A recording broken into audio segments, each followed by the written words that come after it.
He shook hands with world leaders. He smiled for every camera. The whole world thought he was a hero. What no one knew was that he'd already stolen enough money to buy 3 countries. This isn't a story about politics.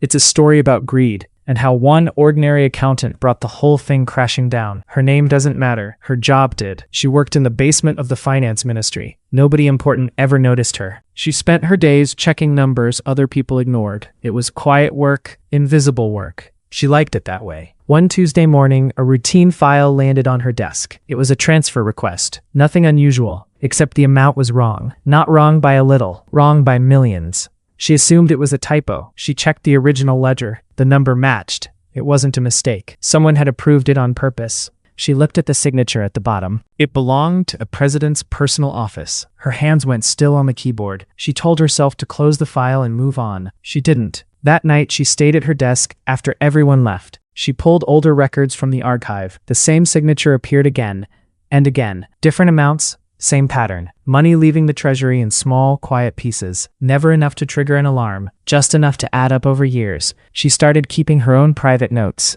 She photographed documents on her phone. She told no one, not even her husband. Every night, the pile of evidence grew. Months passed like this. She began recognizing the shell companies by name. One was registered to an empty office building. Another had no employees at all. All of them led back to the same offshore bank. She traced the bank to a private island. The island had one law firm. It represented everyone. She realized how carefully this had been built. This wasn't one theft. It was a system.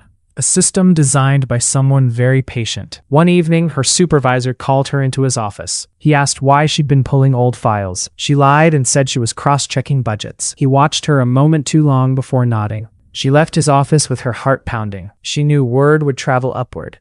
She had maybe weeks before someone noticed her. She had to decide what to do with what she knew. She thought about staying silent. Staying silent was safe. Staying silent was easy. She thought about her daughter, asleep at home. She thought about the hospital near their apartment. It hadn't had proper equipment in 3 years. She thought about where that missing money should have gone. She opened her laptop and began writing everything down. She couldn't go to the police. The police answered to him. She couldn't go to local media. Most of it was controlled too. She remembered a name from journalism school years ago. A former classmate who now worked for an international outlet. She sent one encrypted message and waited. The reply came faster than she expected. "Can you prove any of this?" She looked at the folder of evidence on her desk. She typed back a single word. "Yes." They met in a city 3 hours away, just in case. She brought a hard drive wrapped in a plastic bag. The journalist scanned through the files in silence. Her expression changed page by page. "This is bigger than I thought," she finally said.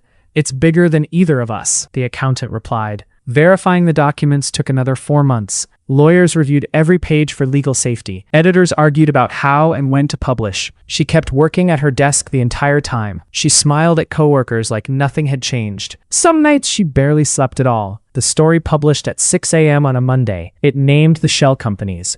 It named the island. It included photographs of the original signed documents. Within an hour, it was the top story in the country. By noon, it had reached international news. By evening, protesters filled the streets outside the palace. President appeared on television within hours. He called the story fabricated. He called it an attack. He promised a full investigation into who leaked it. Nobody in his office believed they would ever find her. She sat in her apartment and watched him lie on screen. Her hands were shaking, but she didn't look away. Investigators from an independent commission opened a case. They didn't know who the source was. They didn't need to. The documents themselves were enough to start with. They followed the same trail she had followed alone. It took them only weeks to confirm what she already knew. The evidence was too precise to be anything but real. The president tried to shut the investigation down. He fired the commission's lead investigator publicly. A judge reinstated her the very next day. He tried firing the judge. That failed too. The system he once controlled was slipping out of his hands. For the first time, he looked less like a leader and more like a man cornered. He tried to leave the country under a false name. Airport officials recognized him within minutes. He was stopped before he ever reached the gate. The arrest was filmed on someone's phone and shared everywhere. By morning, the entire country had seen it. The man who once shook hands with kings now wore handcuffs. His trial began 5 months later. The courtroom was packed with journalists and citizens. Prosecutors laid out years of falsified transfers. They showed the shell companies, one after another. They showed the island, the law firm, the pattern. He sat through all of it without speaking. She was never publicly named as the source. She watched the trial from home like everyone else. Her daughter asked why she seemed so quiet that week. She said only, "Some things take time to feel real." The verdict came on a gray Thursday morning. Guilty on all 41 counts of embezzlement. The courtroom erupted. Outside, so did the streets. He was sentenced to 22 years in prison. Guards led him out through a door he'd never used before. He didn't look back at the cameras this time. The recovered money began flowing back within a year. The hospital near her apartment finally got new equipment. A school 2 towns over reopened after being closed for a decade. None of it undid the years already lost. But it was real, it was happening, it was enough to start with. She kept working in the basement of the finance ministry. Nobody there ever learned what she had done. Sometimes she still checked old files, out of habit. Sometimes she found small irregularities. She reported them quietly. She never wanted credit. She only ever wanted the truth to exist. This story didn't start with a hero. It started with a woman noticing one number that didn't add up.